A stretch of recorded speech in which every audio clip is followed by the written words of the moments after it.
On today's show, summer is coming and gas is hitting the $3 mark, highest it's ever been in 3 years. You're asking why? Because the nation's largest gas pipeline shut down after that Russian-based cyber attack here in the U.S. And just hours after the recording of this episode on Wednesday, May 12th. The company, Colonial Pipeline, just announcing they have restarted operation of the pipeline, but it will take days now to get the gas stations from the south right up to the East Coast back up and running. And here we are, living the consequences. Does it even need to be online? The digital transformation, has it backfired on U.S. consumers?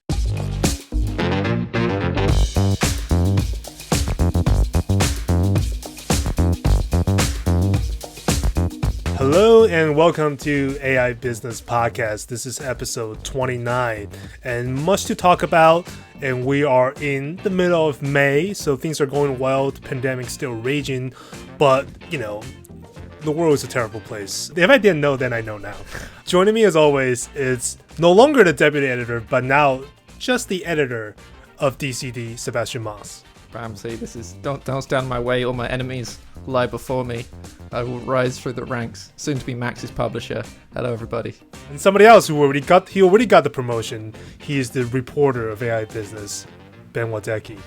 Hello, everyone. How are we all doing? And just one step above him, just a little, one class above him, he's manager. He is the global editor of AI Business, Max Smolex. Heavy is the head that wears the crown. Hello, listeners. Heavy indeed, and this is the most professional we've ever done as the Wait, intro. Tian, are you video producer or senior video producer? Or I'm actually senior video producer. I'm I like the executive. Producer. Wow, executive. And gainfully employed by the capitalist machine. Yeah, by the news machine that spins out news, as we are. So, I don't know what you guys look at. When you look at American politics and American geopolitical news, because I'm living through it. We will tell you. Yeah, you'll tell me later. But of course, this news hits big time for us. And the Colonial Pipeline, as of right now, it's still shut down because the major cyber attack, again, allegedly from Eastern Europe, and it's causing them to be like, so the gas are, just so people understand, the gasoline are all still there, but the pipeline is shut. But that alone has caused consumers to get really worried. So 3 states have announced state of emergency. All that's bring up to the very important topic of cybersecurity and the digital transformation and where we are now. It's fascinating because in this case, this was an example of where advances in technology opened you up to weaknesses.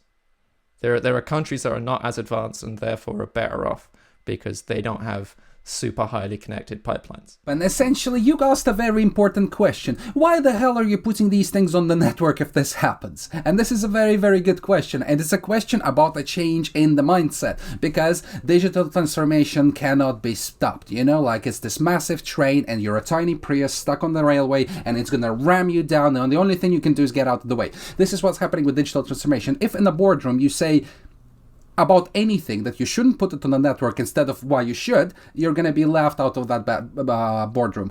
Did I say bedroom? Freudian slip.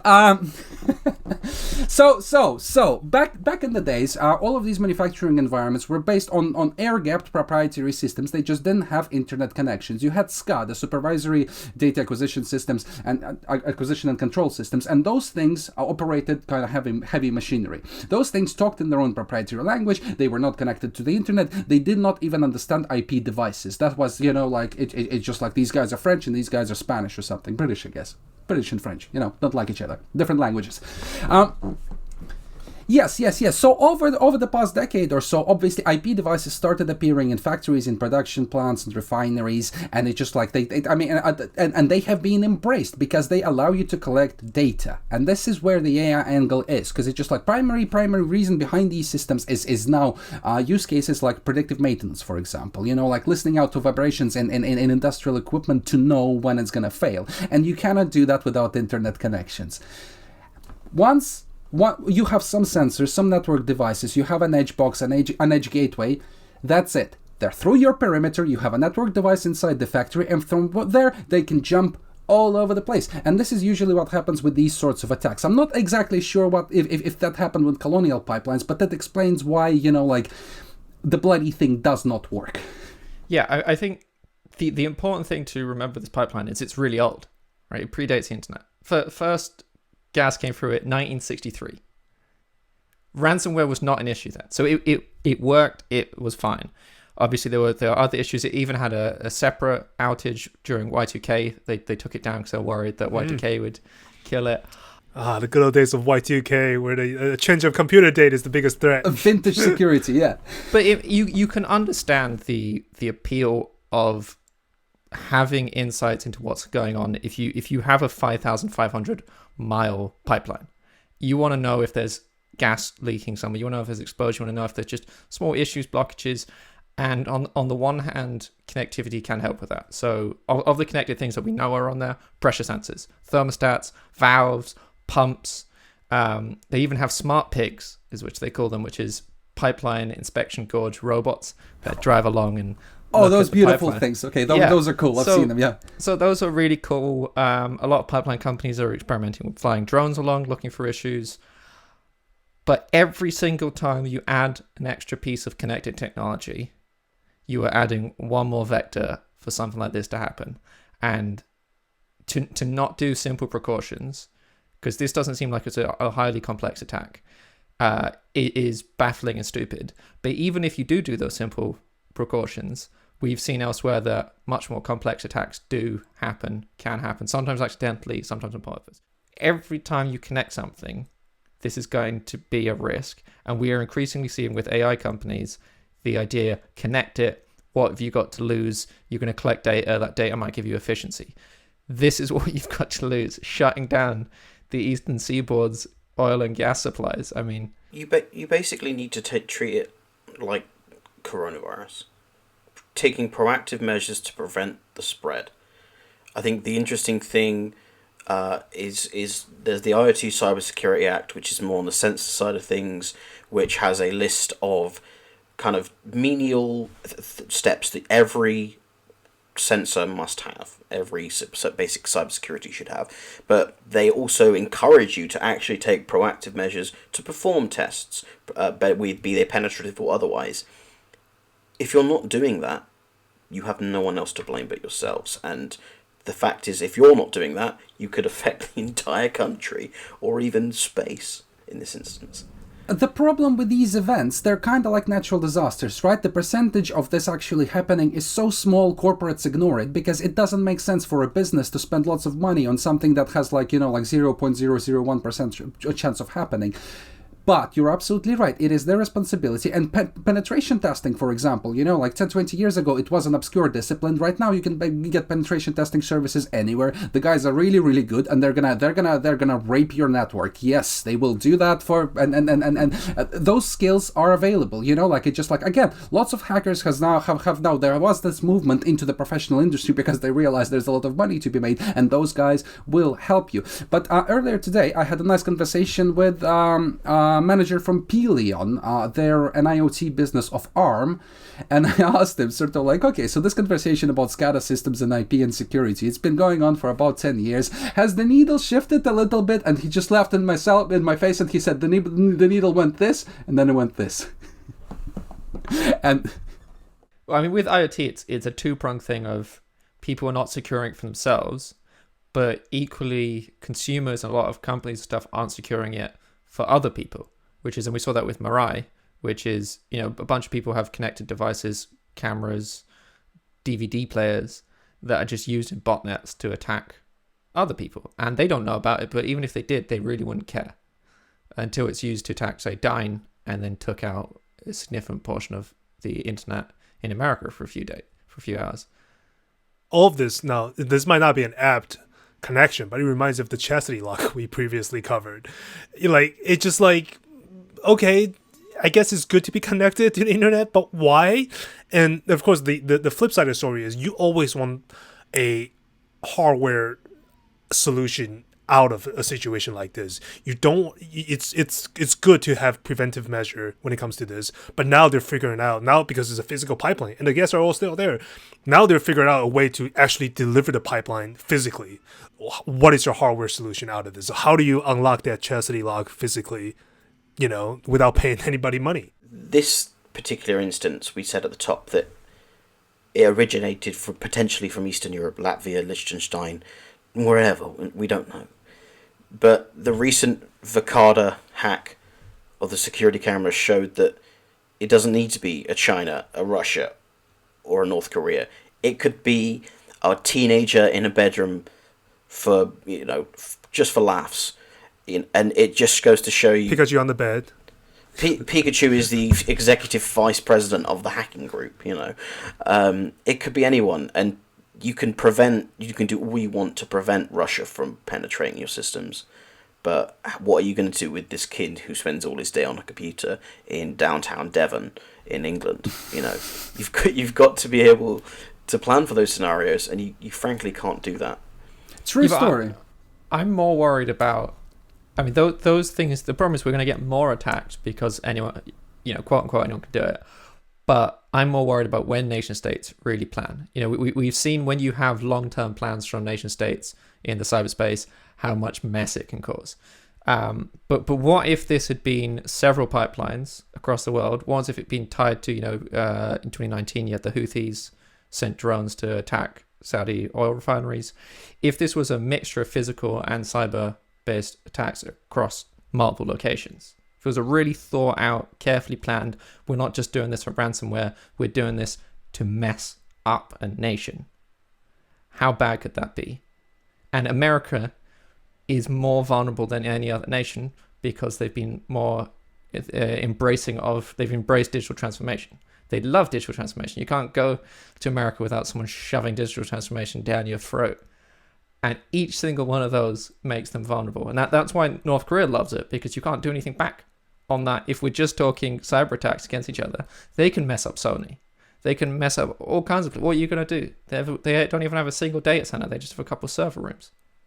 Yes, but for the avoidance of doubt, while this is certainly theoretically possible, it does not actually happen in real life, not yet. And this is where I bring some of my favorite examples of kind of like citizen journalism, the Cyber Squirrel 1 project. And the Cyber Squirrel 1 project tracks attacks against physical infrastructure, but with a twist. They track attacks attributed to real people and actually try to figure out if it can be traced to any nation state. And they track all the damage done by animals to physical infrastructure. They track every single time your electricity breaks down because a squirrel ate a cable. So, and the totals are, for the past 3 years, animals have conducted 2,524 successful cyber war ops against physical infrastructure. Actual nation states have conducted 3. That we know of, that we can prove definitely without a shadow of a doubt, that we can attribute to specific agencies. Just a few weeks ago, a beaver ate through the internet in Canada, in North America. Half the British Columbia shut down because of one beaver. I mean, this is the thing. As we build layers upon layers, so each thing that we start to rely on is a new risk point. So previously, we didn't need anything. Then it was, electricity and water supplies, and now internet, and then soon AI systems upon those internet connections. We can't always expect a constant connection with no nefarious or accidental or animal-based issues to come out of it. Just today, I was physically unable to write news because my internet was working. Thank you, Virgin. Absolutely, yeah. And on the last podcast, I complained about the lack of my internet connection and how uncomfortable it made me feel, and it's absolutely right. But yeah, and again, we're returning to this common argument about treating internet connections as a utility, because it's as important as water and electricity, and we need it to do our jobs, we need it to conduct our daily lives, we need it for some government services. So yeah, it is a utility in practice, if not in the eyes of the law. And then my worry is, and this brings it to AI, is that most AI companies do not operate their own hardware. They run on the cloud because obviously it's more cost efficient, best tech, best connection. But those cloud providers are turning into 2 companies, Amazon and Microsoft. You get a tiny bit Oracle, tiny bit Google, tiny bit IBM, but it's pretty much Amazon and Microsoft. Every time we see one of them have an outage, the amount of things that fall apart is mind-boggling. If Jeff Bezos wanted to go full supervillain, Lex Luthor, yes! He could go Lex Luthor turn off AWS, and the whole world would just fall apart within minutes, because AWS is so dominant that things would just fall apart within seconds. You're absolutely right. And I love that idea. That's why we should just let him build his $550 million yacht with the supporting yacht supposedly attached to it, and which is do whatever you want, Jeff. We just don't shut off the entire world for no reason. Well, I mean, on healthcare, last year, really tragically, so some ransomware hackers wanted to hold a university to ransom, and it had a hospital on the same internet system, and so they accidentally ransomware the hospital, and they took down its system, and that's thought to have led to the death of someone. She died because they couldn't get her the right care as soon as possible because they were too busy. Their whole systems had crashed. And people look at that as a fluke. As, oh, that's an interesting little tidbit. Isn't that funny? Isn't that a little cyberpunk? But that is the network and systems we're building for every facet of our life. And we're far more focused on the flashy, great, cool effect of digital transformation, and not on the very boring, very difficult, often makes it harder for your employees, cybersecurity rules and best practices that you need to take. Yeah. And again, it takes money, and that's the problem. And it's just like, yeah, it's very hard to spend money on prevention, right? You spend money on curing the problem, but you know, avoiding the problem is something like, and a problem with such low probability rates at the moment. Yes, absolutely, 100%. And of course, I don't want to get too much into politics, but I think, Biden is slowly aware of that, although his criticism is that U.S. is not nearly spending enough money for his cybersecurity plan to protect the infrastructure. But I mean, on the political side, this is one of the most tragic failings of U.S.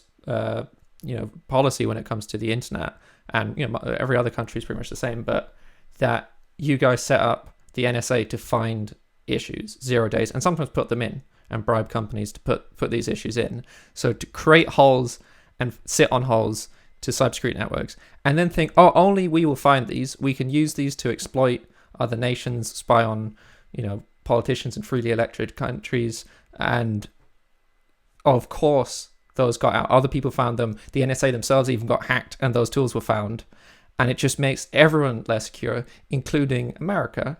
So it's a stockpiling of 0 days, stockpiling of these kind of things is an incredibly flawed and short-termist approach. No. But it's just like, yeah, the problem is, of course, yes, with every step of this technological kind of like climbing up, we forget, like with electricity, we forgot how to work the land. And it's just like with the internet, we forgot a whole bunch of things, and we don't learn anymore because Google is always there. So it's just like, yeah, this technological evolution makes us very, very, very helpless.